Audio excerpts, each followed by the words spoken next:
for once, I think is the appropriate comment after Brainsquan.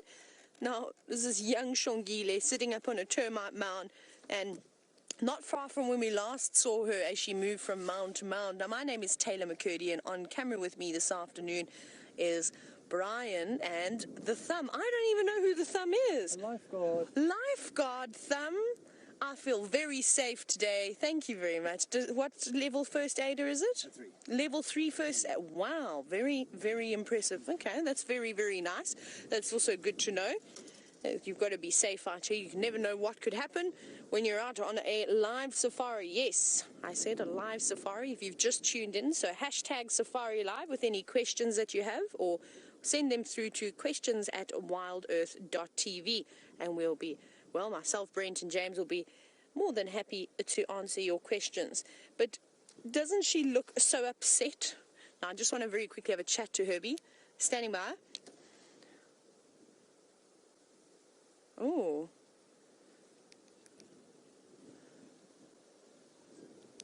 Okay, copy that. Which side of the drainage, the eastern or western side?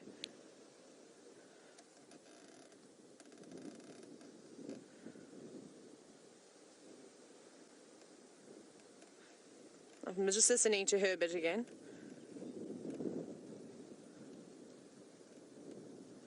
Okie dokes. It sounds like Herbert has actually found Hosanna, but I'm a little bit uncertain as to where he's referring to, so I'll have a better chat to Herbert a little bit later.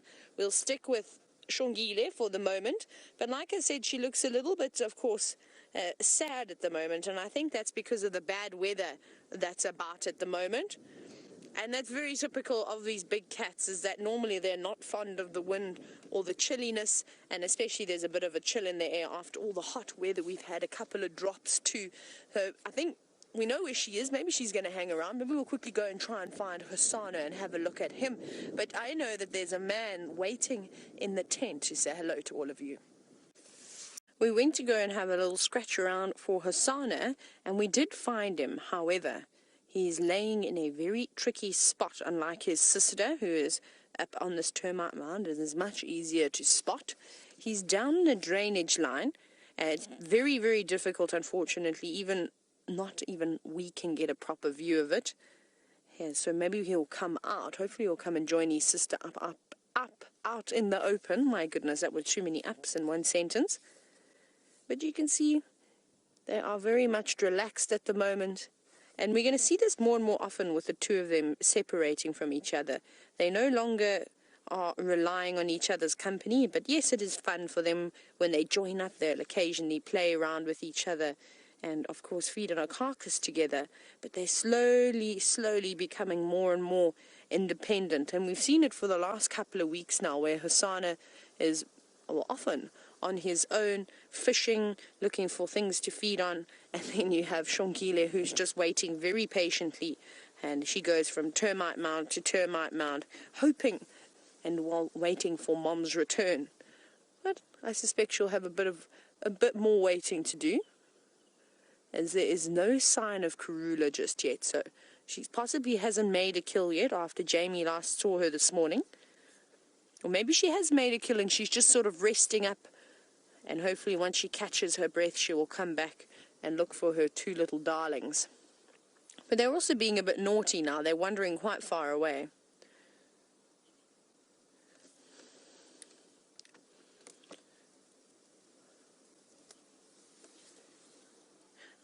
There we go. Now, Chase, hello to you, and I hope you're enjoying watching this afternoon. You were asking, do the termites bother the leopards? Now, not too much, especially not now. I don't think, unfortunately, well, fortunately for Xongile, the termites won't be out, I don't think, just yet. But if they were, the alates, I think, so the princes and the princesses would probably be the most annoying out of them all, because once they're being released sort of by the hundreds, maybe even by the thousands from these mounds, they sort of land on you, and I even get a little bit annoyed by the alates when they're all flying around and sort of hitting you in the face. But the rest of the termites will probably keep away and not bother her too much. The other night when we had her in a similar area, we actually had some alates coming out, and there were lots and lots of termites moving around on the mound, and she just sort of stared at them. She was watching them as they were flying around, and then a couple of them landed on her, which she then tried to eat. But a leopard of this age will really eat anything that they can get their paws onto, as they wait for mom to hopefully try and catch them something. And for poor Karula, it's only getting more and more difficult now, because as these two get older and older, she's got to keep in mind that she needs to catch bigger items. She can't just catch a steenbok or a baby impala anymore, because these two will basically inhale it. They'll eat it so quickly.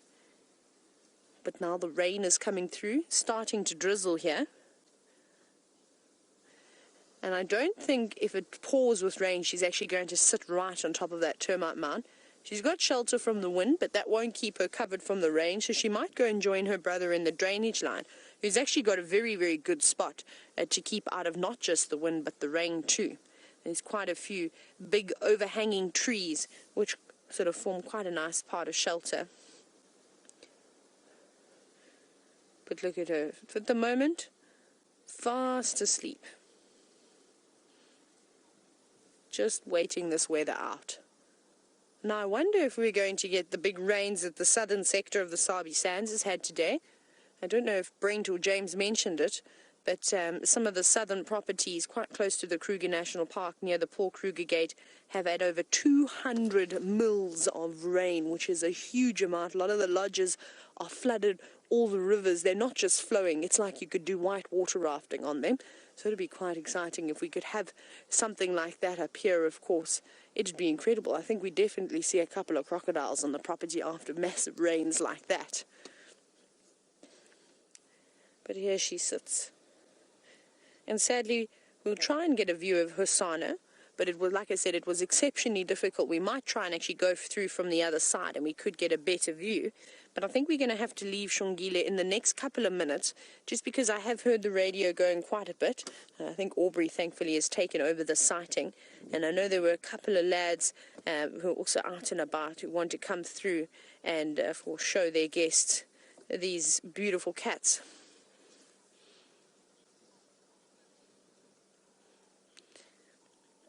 Now, we saw earlier, just before we went to go and look for Hosana, how Xongile kept lifting her head up and scanning around. Ooh, there goes the rain cover. You're right there, Brian. We'll just tuck that in. The rain cover almost knocked Brian out. So she was listening out, I suspect, for her mother. Now, Claudine, you're actually wondering, how far can a leopard cub hear their mother calling? I can't imagine it's anything like how a lion roars sort of travels, which is about 5 miles or so, maybe a little bit more than that. I don't know, probably maybe a couple of 100 meters, because if we sit and we listen very, very carefully, today is a difficult day because there's quite a bit of wind, so I think if Karula were to contact call, we would struggle to hear it, but she would. But it would also be a little bit more of a challenge. Like I said, you've got the wind and you've got the rain making a bit of a noise. And we've seen Karula. She calls and calls. She's very persistent, and when she does so, and it's so typical of the leopard. These cubs now getting to the point where, unless it means dinner, they're not really always interested in returning her calls. And I've seen it a number of times where mom will call and call and call and call, different leopards, of course, over and over for 10 or 20 minutes straight. And the cubs are just, sort of sitting, playing, ignoring. I suppose we all do that as children growing up. When your mother or dad calls and it means a chore or something like that, you pretend that you can't hear them. Brian, did you used to do that? Yeah. Yeah, we all used to. I think we're all guilty of doing that. I know I am. Taylor, come and wash the dishes. And then I'd conveniently not hear it while I'd escape outside my window and then go and play outside. That was always my excuse, is that I was outside, I didn't hear you. But I think Xongile will be happy to see Mom, because I think she's a little bit on the hungry side. We haven't had a chance to see her belly just yet, because she's so tucked away up on the top of this termite mound. And I know then they caught a baby impala yesterday, but I don't know if Xongile got an opportunity to feast upon it. Oh, here comes the rain now. The drizzle, it's really turning into a drizzle. A miserable drizzle. but not a care in the world just yet. And I'm sure she's happy that she's not having to twitch her ears and swat her tail today.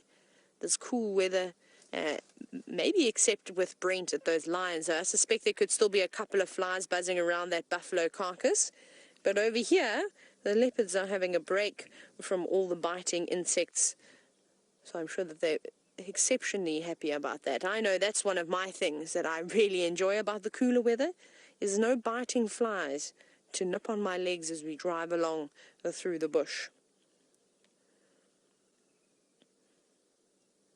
Yellow girl, fast asleep. Let's go see if we can take one look at Hosana. We'll see if we can try and get in from the other side. Hopefully we'll be able to see the Wari branch. But I think let's leave young Xongile. Like I said, there's a few other guides that are going to come into the sighting now. So we shall open up a bit of room. It's also a difficult sighting to sort of view as Xongile on this termite mountain. There's really only enough space for about 2 vehicles. Very fit anymore. We're just going to drive down the road, so I'm sure we'll just see you in a moment. But for the meantime, let's head back across to James in the tent. No, James, and I'm glad that we got to show you your second favorite animal on Djuma. We're back with young Xongile, who, well, hasn't really done much, unfortunately. She sort of stayed in the same position the entire time, apart from the odd head shake and tail flick. A big yawn and a stretch. Life is tough, hey, young lady, as you wait for Mom to bring you back something to eat. Now, I didn't hear anything more about Karula, but I'm sure that she is off, and especially in this weather. It's good hunting weather for the leopards, so I'm sure she'll be utilizing her time wisely. And with all of this wind and rain, like I said earlier, it muffles sound, so it'll be much easier to catch an impala on a day like today. Though, you might find that the impala will be a little bit more alert. But the upper hand that the leopards will have is that all the animals are going to move out to the open areas and into sort of more denser vegetated areas just to keep out of the wind. And when the rain does come pelting down, which it hasn't yet, it also provides a little bit of shelter from getting wet. And of course, leopards love to hunt in the thick stuff. They are specialists. Well, they actually just adapt anywhere, really. They've got the most amazing camouflage to help them blend into any situation. I suppose they've got a couple of things on their side.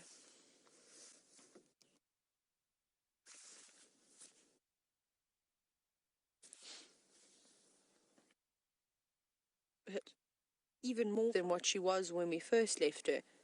Now, James, you're wondering this afternoon, do I think Xongile has a higher success rate at hunting than her brother does, or at this age?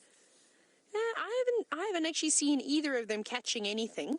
But I know that Brent and I think Jamie and I think James as well have seen either one of them catching their own food. I think. Who were you with? Anybody? No, I could be making those things up, but I thought I remember hearing something like a squirrel. Somebody saw Xongile catching a squirrel, and then I'm sure Hosana's caught many a terrapins. It's a difficult one to answer because we clearly see it, though. Xongile is definitely a mommy's girl, and I think that she still relies on Mom quite a bit, whereas Hosana, has taken this notion of Mom sort of leaving them more and more often now.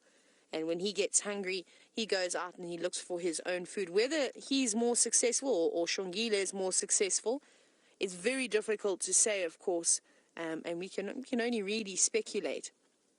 But I think it depends on who's practicing more. So maybe Hosana will have a better hunting rate, because I think I haven't really seen Xongile going after anything, but I've definitely seen Hosana attempting to fish at twin dams, either looking for catfish or frogs or terrapins. He seems to be more curious than what she is.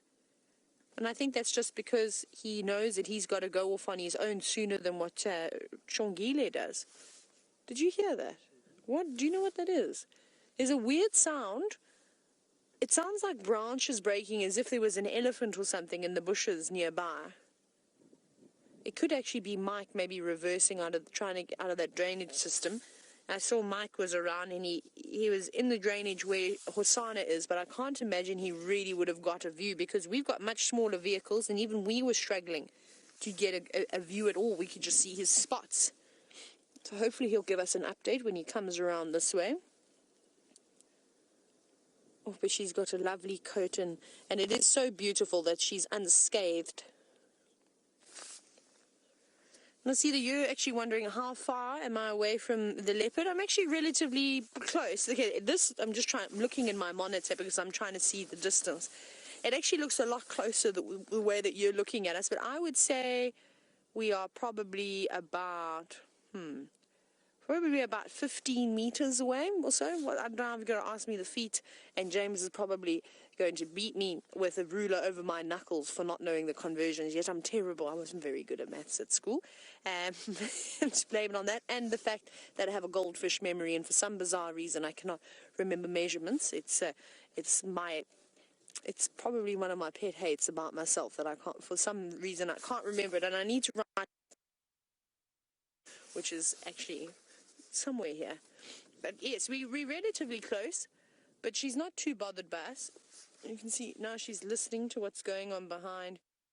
She always looks every now and then. There's like a glimmer of hope in her eyes that Karula is coming across the road, and then she sort of looks back, and then she looks, well, sad and disappointed like she does at the moment. You're not a happy girl this afternoon. She doesn't have that sparkle in her eye like she normally does.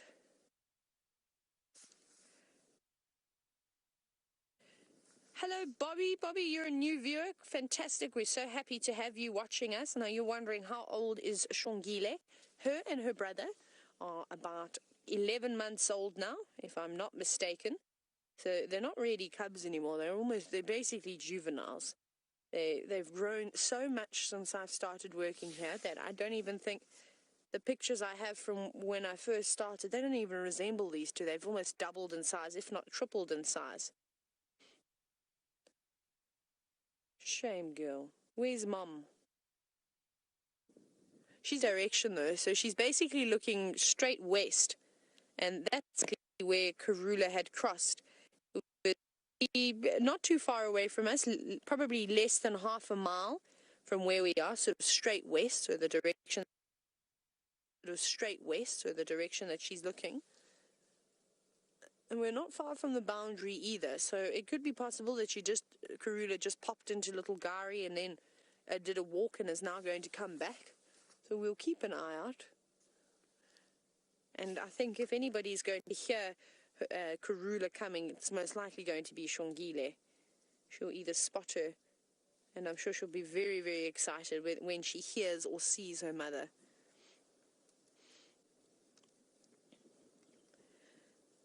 But it's going to be difficult for them if Karula keeps only catching baby impalas or, like I said, little steenbok.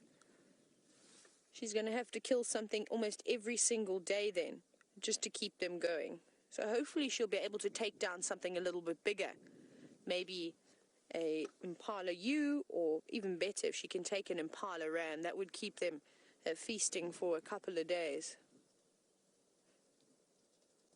I think it is Mike that I'm hearing. Yes, he's bundu bashing at the moment, so crashing through some trees, trying to get a better view of Hosanna. But Hosanna's chosen well. Luckily, we have Xongile, though, to stare at. And she looks at me now.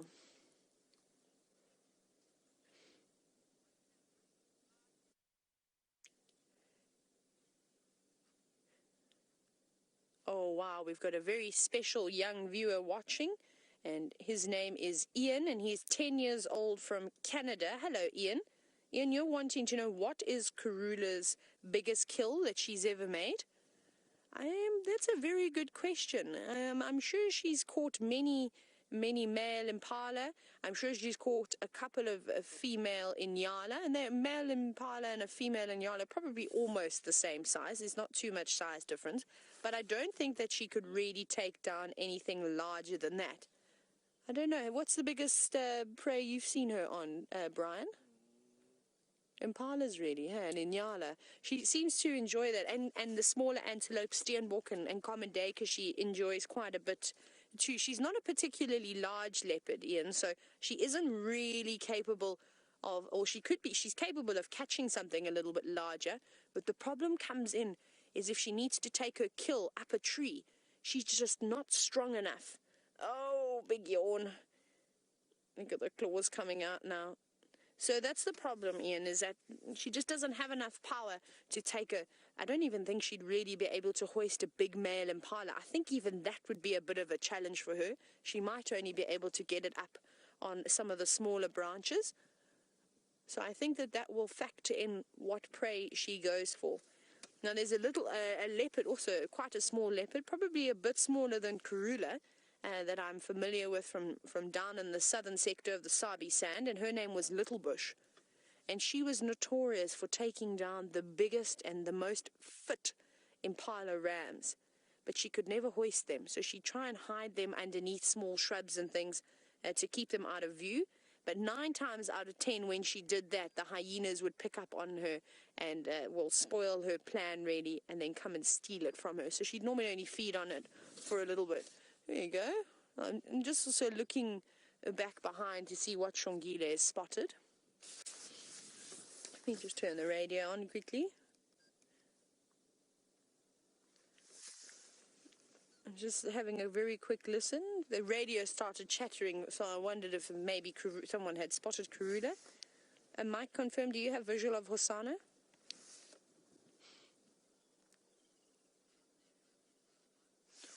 Okay, copy, thanks. If you want to come this side, it's also quite nice. Xongile's Pazulu Shedulu. James's favorite. Yeah, FM, just keep coming back along the road towards Treehouse Dam. You'll get my visual. Well, we're going to stick with Xongile for a little bit longer because it seems as though she's now decided to wake up a little bit. Whether she's going to move to look for more shelter, I'm not sure. But let's go back across to Brent now and see what he's got planned for the rest of this miserable afternoon. So she's moved away. She got off her big, beautiful termite mound. She walked down it, and then she did what she likes to do. And she went and she sat on top of another termite mound for just a short while. Now she is investigating all these sort of shrubs that are just against the water's edge. And this is the first time I've ever seen her really sort of show any hunting instinct. I always seem to just see Hosana playing games by the watering holes. Now, it's actually quite dangerous, and it makes me nervous that she's so oblivious to the water. Because if this was at Chitwa Dam, the big dam where all the hippopotamus are and the crocodiles are, a crocodile would not say no to a young leopard cub as a snack. So it does concern me that she is so blasé. Normally you'll see the adults especially being very cautious, coming to have a drink and then sort of moving off. And a pan this large could easily hold a crocodile that would be able to, well, devour her in one bite. So hopefully she doesn't learn the hard way, and she does become a little bit more respectful of these watering holes. And I think she needs to remember that she isn't the biggest predator out there. But how lovely is that sort of reflection off of the water? It's a pity there's a bit of wind this afternoon, otherwise it would have been like glass, and it would have been absolutely stunning. But she's hungry. She was looking for maybe a frog, maybe a terrapin, maybe a tortoise that had stashed itself under there, but she did search quite hard, and unfortunately nothing came of her searching. But she's going back again. Let's see, I think she might go over the top towards the road now, onto the top of the dam wall.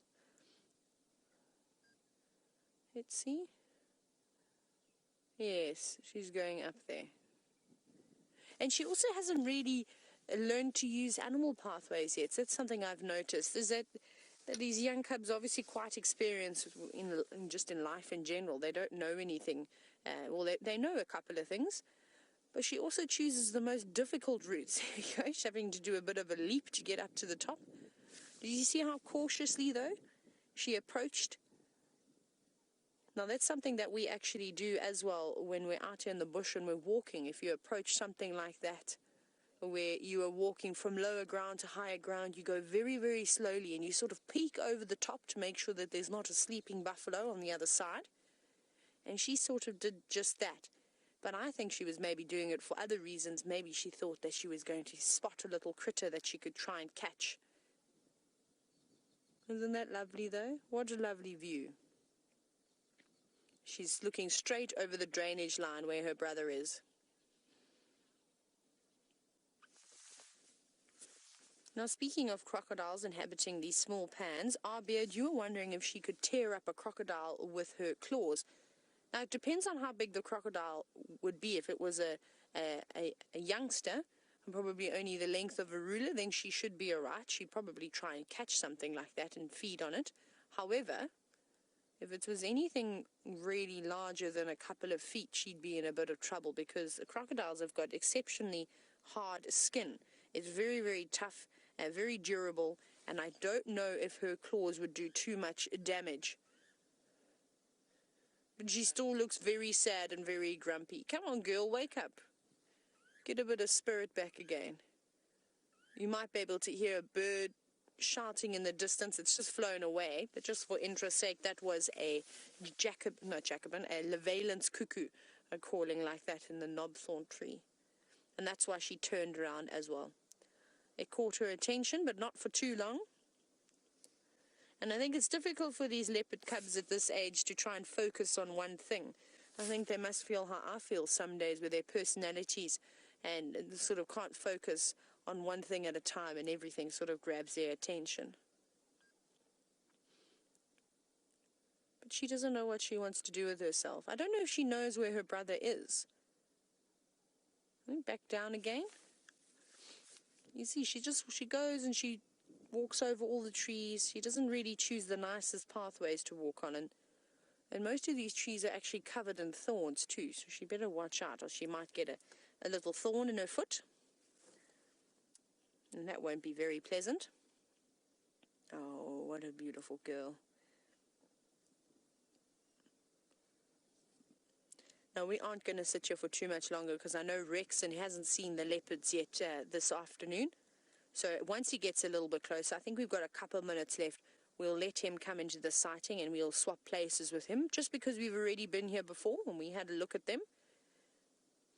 And at least we didn't just have her sleeping. At least she redeemed herself, and she's woken up from her slumber.